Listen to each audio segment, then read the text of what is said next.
Hi, I'm Christian Triola, author of the Missing Method for Guitar books. And in this technique video, we're going to talk about moving outside the pentatonic boxes. Now the pentatonic boxes, what that is just a system of learning the guitar's neck by learning all the available notes within a pentatonic scale in one 4-note section of the neck. So one pentatonic box that everybody tends to learn at first goes like this.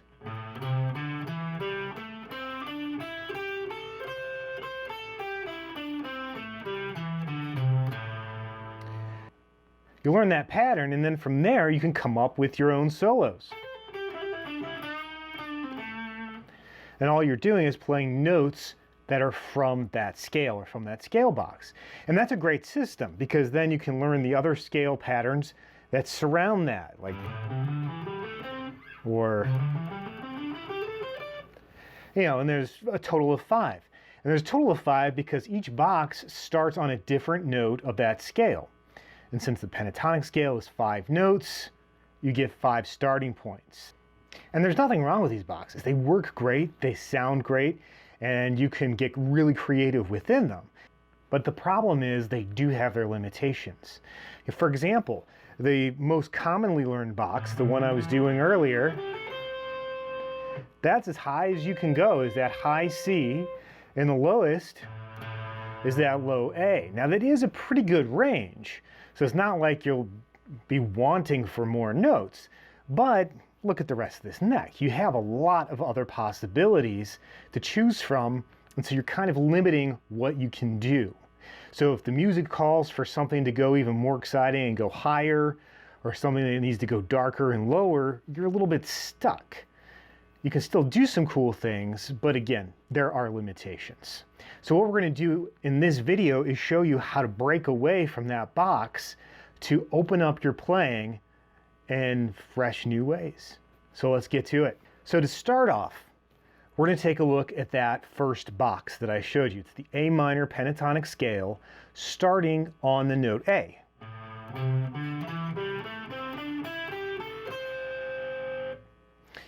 Now, what I like to think of is, for now, this will be our home box. This is the starting point for everything else that'll come after. So once you know this, and you know the next set, which is the C major pentatonic scale, same set of notes, different order. We have C, D,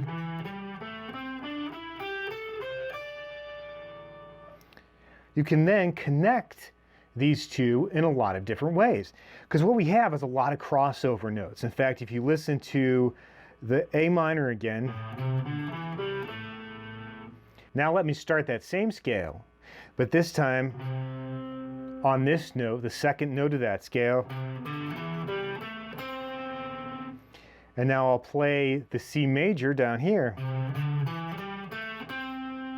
You can hear it's the exact same notes, same pitches, everything. So you don't have to play them all in the same spot every single time. So what you'll want to do then is realize you do have all this crossover and use that to your advantage. So that means that you have plenty of notes to choose from here, so you don't have to move too far out of the box to start getting something that's fresh and new. So for example, in the C major scale pattern, or the C major pentatonic scale pattern, we come all the way up to this high D. We have some really good notes up here. So what you can do then is start with that first pattern,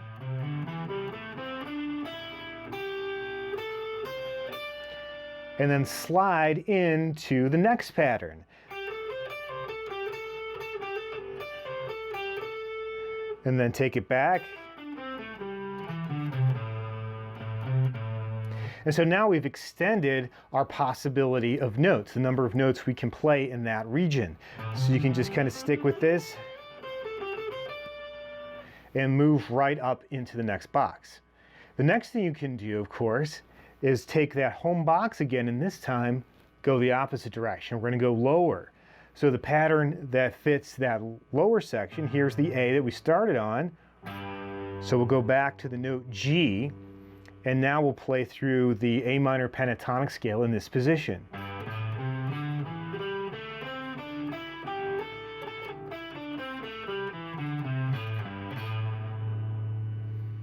And there we have that same scale, but now it's lower.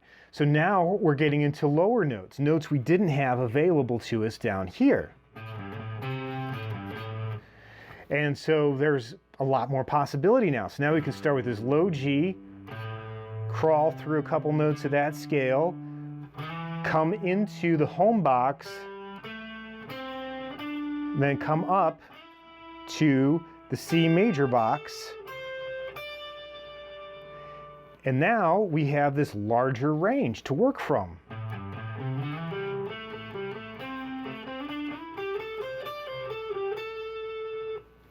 And you can see I went from all the way from this low G all the way up to a high D in that C major box. So now I've got a much larger range to work with. But how do you know when to switch, when to change? Well, there's a couple of things that you can do. One approach is to try to keep your first and third fingers working more so than your other fingers. The reason for that is those are your strongest fingers and you'll be able to move through that scale more quickly. So watch this, same three boxes. We'll start here on the A, go back to the G for a lower note, and then kind of move through that. So you can see I'm just using those two fingers.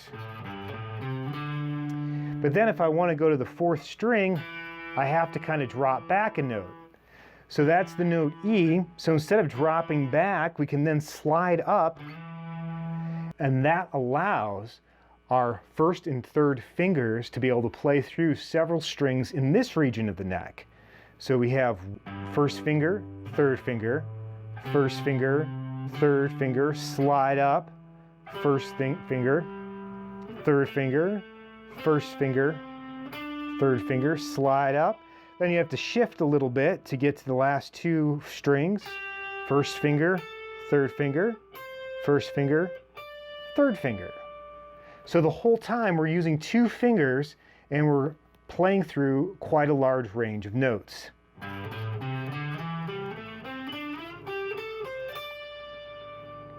So that's one advantage. Larger range, easier to play at the same time. Now let's go lower than what we have. So the next box, of course, has open notes in it.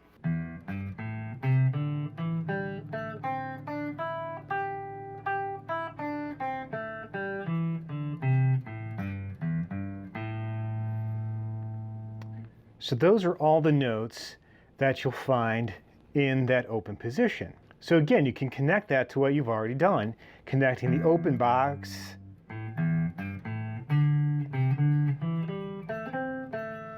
with that next box, and then connect that one with the home box, and then keep moving up.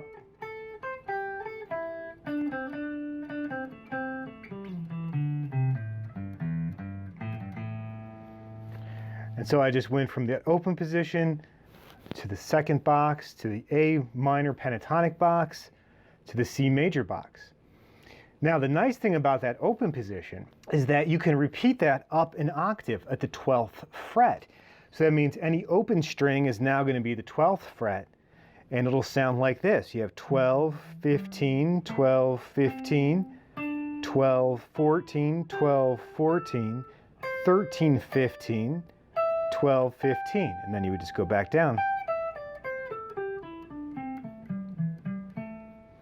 And I always like to end on the tonic, or the note A, 5th string, 12th fret.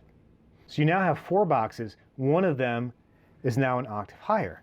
So what you want to do then is connect that C major box here to the box here that we jumped up from the open string right in the middle. And that, of course, is your final box. So we have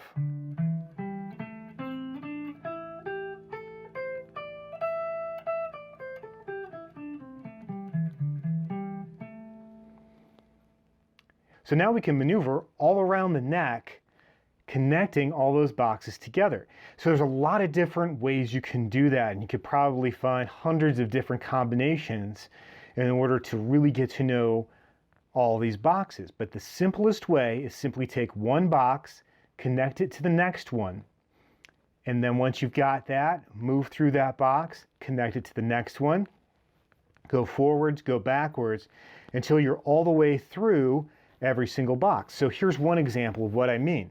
So let's say you start at that home box, you play through the whole thing,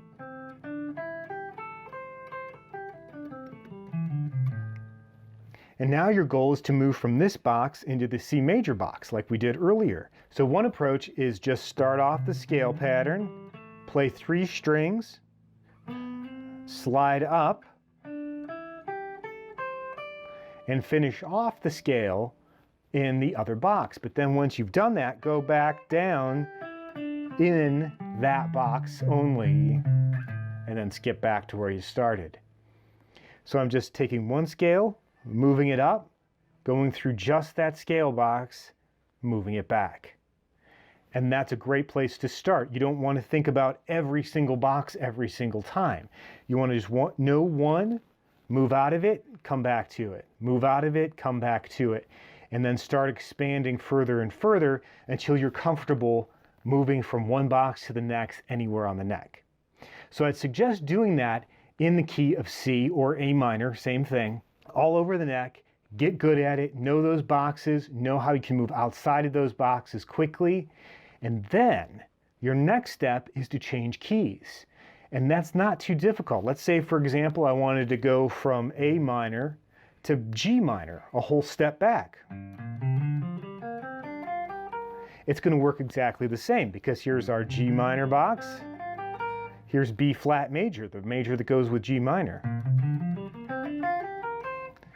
All the same stuff. So I could use all the same things that I just did. But now I'm playing it in a different part of the neck. So the key to this is to try to take it just a little bit at a time, like I mentioned before. Don't try to do it all at once. In fact, sometimes you might just want to add 1 or 2 notes, like you take the original box and just come up 1 note. Now you've expanded where you're going and it gives you more options. Or go back 1 note. And then you could take it up here to the other boxes.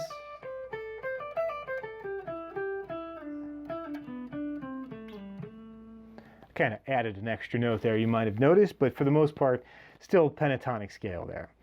And that's the nice thing about the pentatonic scale is once you get to know it, you can start adding other notes. You can add notes from the major scale, the blues scale, Mixolydian scale, all sorts of stuff, and it just kind of adds more and more to it. But this scale is a great foundational scale because it's only 5 notes to worry about. All right, well, I hope you enjoyed that video. And if you have any questions about the pentatonic scale or any of those boxes I was mentioning, one thing you can do, of course, is leave a question in the comments. Another thing is we have the Pentatonic Master book available on our website, themissingmethod.com. In it, it goes through all those boxes that I showed you. It gives you licks, and it allows you to practice that scale all over the neck. So by the time you're done with the book, you'll be much more confident in playing the pentatonic scale. Also, if you enjoyed that video, please like and then subscribe. I always appreciate it when people do that. And even if you don't need this book, I encourage you to visit themissingmethod.com. When you go there and you sign up for the newsletter, you'll get a free ebook. So keep that in mind. Enjoy the tunes, enjoy the scales, keep practicing, and I'll see you in the next video.